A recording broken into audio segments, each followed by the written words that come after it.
وإذا طلقتم النساء فبلغن أجلهن فلا تعضلوهن أن ينكحن أزواجهن إذا تراضوا بينهم بالمعروف،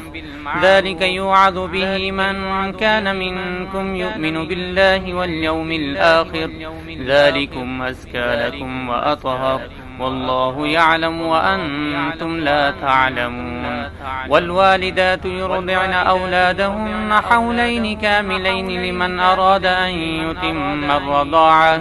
وعلى المولود له رزقهن وكسوتهن بالمعروف، لا تكلف نفس إلا وسعها، لا تضار والدة بولدها ولا مولود له بولده، وعلى الوارث مثل ذلك، فإن أرادا فصالا عن تراض منهما وتشاور فلا جناح عليهما. وإن أردتم أن تسترضعوا أولادكم فلا جناح عليكم إذا سلمتم ما آتيتم بالمعروف، واتقوا الله واعلموا أن الله بما تعملون بصير.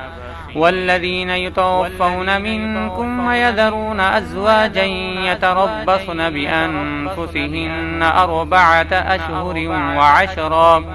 فإذا بلغن أجلهن فلا جناح عليكم فيما فعلن في أنفسهن بالمعروف، والله بما تعملون خبير.